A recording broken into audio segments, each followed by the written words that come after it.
It's the Andy and Dave Daily right here on the Muskegon channel. I'm Andy O'Reilly. Dave Cackley's over there, and boy, you might have yourself an overnight tonight, huh? Yeah, it looks like we're gonna get some freezing rain. That ain't good. It's never. My prediction is this is going to be worse than last week. Not from obviously from a cold standpoint or snow, but ice. You can't drive in that. No. You can drive in snow, but you can't. You're on ice. I don't care if you've got four-wheel drive. I don't care what you have. You can't drive. So another day off for Cindy. Yeah, it's going to be an ice day. She literally had a whole week off last week. And I know. They had the Friday off before that. And then, I mean, that was like and then, you know, everybody starts bitching about why'd they close school on Friday too? Well, think about it. You need, A, are you going to heat the schools for one day? And then B, if you cancel them all again, and then you go back at the end of the year collectively to argue with the governor about giving us those 5 days as a grace period. You can't have 2 or 3 schools that stayed open and then make the argument. I don't know. I think I don't know. Smart. I don't really care. It was smart. Right. I don't know. But all right, we're going to start today off with a question. Okay, go ahead. Shoot. Are you ready for this? Yeah. You're a Netflix guy, which we know. Yes, love Netflix. Right. Yes. And remember way back when you were a YouTube TV guy, and then I told you you'd forget about that quick, which you did. I haven't forgotten about it. Okay. Anyway, but I told you you're the only guy on earth that was watching YouTube TV, and I was right. No. But, yeah. So anyway, back to the question at hand. Have you seen Abducted in Plain Sight yet? No, I've heard about it, but I'm not. But refresh my memory. What? You got to watch it. Okay. It's a story about. First of all, I'm going to tell you that nobody dies in this story. The level of stupidity I can't tell you anything because I don't want to give anything away. Right. But through the entire show, the oh my God moments just keep getting bigger. Every time you turn around, you're like, yeah. Oh. And this is on YouTube. This is on YouTube TV? No, it's on Netflix. On Netflix, okay. Abducted in Plain Sight. Okay. We watched the Ted Bundy thing, and then this thing was the next, you know, because they tee one up for you. They're like, hey, this is the next one you want to watch. And then Cindy was like, no, I don't want to watch another thing. I can't take another Ted Bundy type story. So then we gave it a few days, and then I said, well, let's try that Abducted in Plain Sight thing. Mm-hmm. You're gonna crap. Okay, I'll tell you what. I will watch the Abducted in Plain Sight. Yeah. I promise you I will watch that if, and this is available on YouTube for free. You watch the first 2 episodes of Cobra Kai, and you tell me that's not a good show. Watch the first 2 episodes of Cobra Kai on YouTube. They're just 23 minutes long, and it will put you right back in. I'm telling you, that was way better. That series is way better than the movie was. What was the movie? Karate Kid movie. The Karate Kid. Karate Kid. Cobra Kai was everybody remembers the Karate Kid though. You remember what it was about. Right. And the Mr. Miyagi the series. Of course he's not. He's dead. I don't know. He's that. referenced. They do a cool little thing regarding him, but it's really, really good. It's well written. It's well acted. You've got Ralph Macchio. You got William Zabka. It's really, really good. Okay. And as a child of the 80s, there's a little nostalgia for you in it, but it's so well done. All right. And you watch the first 2 episodes of that. I will watch Abducted in Plain Sight. I'm here to tell you what, dude. We'll compare notes. You sit through this documentary. Okay. I literally can't tell you anything about it. Don't tell me. Oh, I'll tell you this. It's about a pedophile who goes after this 12, 13-year-old girl. Okay. And that's all I can tell you without giving away the absolutely unbelievably shocking revelations that come out in this thing. I am looking forward to it. I will watch it. Okay. Okay.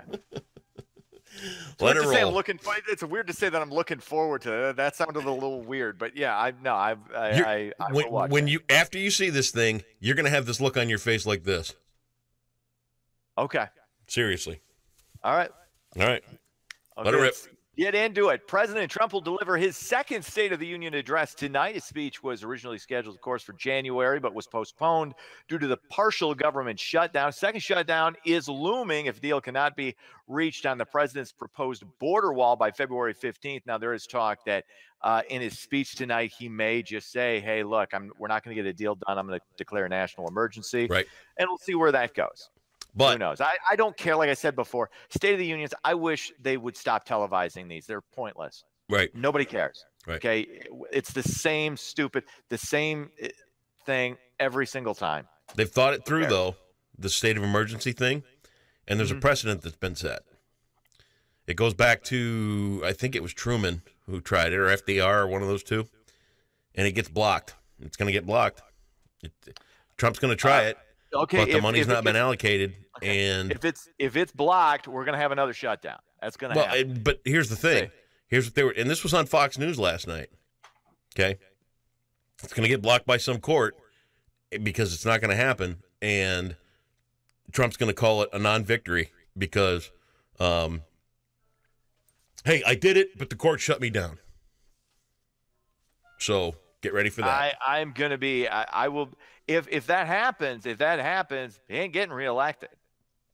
I mean that was all his chips were on that saying, team. Now I'm saying that, and even the guys on Fox News last night were like, "Hey, I want to see it happen. I'm all for it." Blah blah blah. But this is the precedent that's been set. This is what's going to happen, and Trump is going to declare it a victory because he got the state of emergency thing declared to get the wall built. But then the courts are going to say, "No, the money's not there, and you can't do it." And then Trump's going to say, hey, I went to get it done. I couldn't do it because of the courts. If he can't make it, but that's what I'm saying is if he can't make a deal on this, right. He can't make a deal with the Democrats on this. It's really it's a political loss for him. I don't know how you spin it any other way. I'm just telling you that's the spin that's going to come. Yeah. Because but it's not. The problem for him is that's not going to fly when you promised it. Okay, that's how we're going to get it done. And if you don't get that done, even though the economy is doing well, things are looking up. That's something that can I just throw one thing out there? Go ahead. I was thumbing through, reading and the headlines and all this other stuff, and they said that job growth has been going on for 100 months. That's great, right? Yeah. How many presidents ago did 100 months start? Oh, that would have been 8 years ago, 9 years ago. So, and you realize that when it comes to the economy, when it comes to jobs, presidents have all presidents either take credit or are blamed. I know they do. It has almost zero to do with. But I'm just simply saying, for what I'm saying is that you come in and let's say you and I build this radio station. Let's say you and I build a radio station.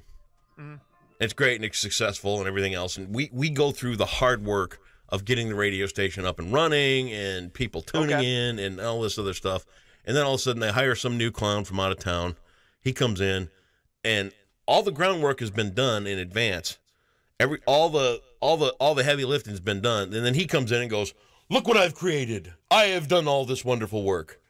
So can I stop you? I think what you're saying here, and correct me if I'm wrong, is that in your mind, that President Trump is taking credit for what President Obama did. I'm saying that the ball was rolling pretty good before Trump got elected, and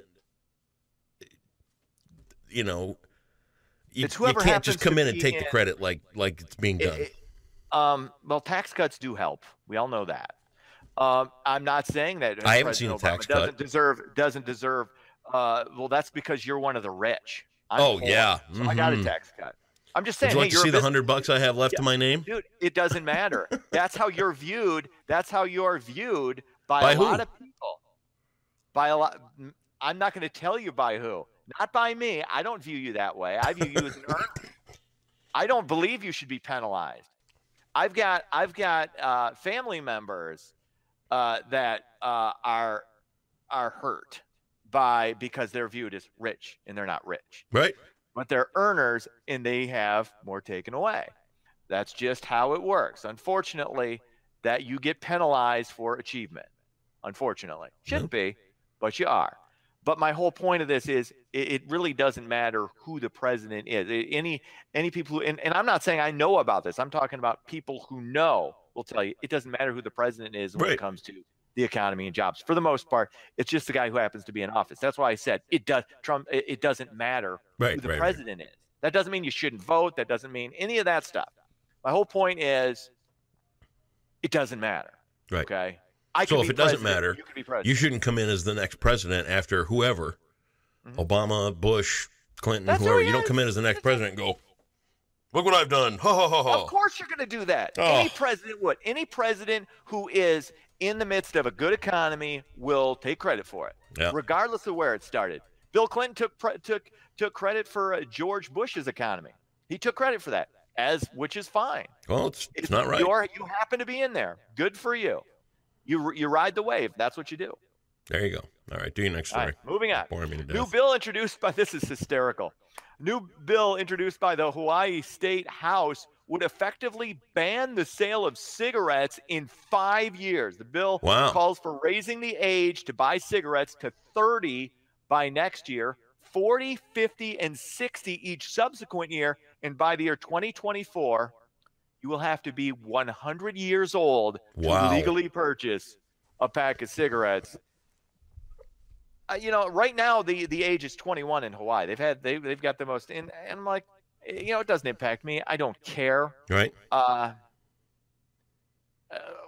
we just gonna say cigarettes are illegal? Well, I don't. As long as they leave cigars alone, I'm cool. Yeah. They're coming after you next. It's a slippery slope to cigar smokers. And then weed. What gets banned? I mean, I don't know. And it sounds, it's one of those things, it sounds, I don't know if I like this or I don't like it. We all know smoking's bad for you, but it's a legal product. I mean, drinking's bad for you. Here's the thing, though. You know what else is bad for you? And like I even said this back in the campaign. I don't think weed should be turned over to big companies, because this is what's going on with tobacco. If it was just tobacco, if it was something the guy walked out and picked out of his farm and dried up in his barn and smoked himself, I don't think it would be as deadly. But when you get the big companies involved and they start adding nicotine and this preservative and that preservative and all this other kind of crap into their products, that's when you start to have these problems, and that's when they're killing people off. And it ain't good. So I think the inhaling smoke was what's ultimately killing people. You're breathing in a combustible. I mean, that's a bad thing. Yeah. But you know what? The big thing too is the ramping up of the nicotine in the products from the big companies. Yeah, there's to make you more addicted. At the end of the day, though, you choose to smoke or you choose not to smoke. Right. You choose your addiction, and we all have different vices. I mean, if we're going to just get rid of everything that's bad for us, I've said this before. Let's start with sugar. Let's get rid of sugar. Ooh. Sugar is bad for us. Sugar is killing people at a rate that's. I don't know what the rate is comparable to cigarettes, but it's probably close when you look at obesity and diabetes and heart disease and all that. So, what's next on the? I'm like I said, I'm confused at how I feel about this. It sounds good, but what's next? Anyway, what else is going on? 2019 set to be a big year for cruise ships in Muskegon. Ships began docking in Muskegon back in 2015 with no more than 11 moorings in any one year. This year, 13 scheduled dockings. So that's a big deal. You're looking at this as a destination for people in the spring and summertime to come. I have a great idea. You learn guitar. Yeah. I'm going to learn how to sing. And every time one comes into town, you and I are going to be down there. We're going to do a rendition of Love Boat as they come off the ship. Fantastic. The Love Boat. Soon we'll be making another round. And that'll help. We'll serenade the people as they come off. Yes. We'll put a bucket out for tips. Do I get to dress like Gavin McLeod? Yes. As long as I get to be the captain, and you can be Gopher with a quirky thyroid issue, and we're all set. Ready to go. I want to be the bartender. Right. What was his name? Isaac. Yeah. Gotta get that spray tan going. You'll be fine. All right, sports. Sparty takes on Illinois. They try to get off that 2-game skid. They're still tied with Michigan atop the Big Ten. Tip-off set for 7 o'clock. That's sports. Have yourself a great Tuesday. We'll see you tomorrow. Later.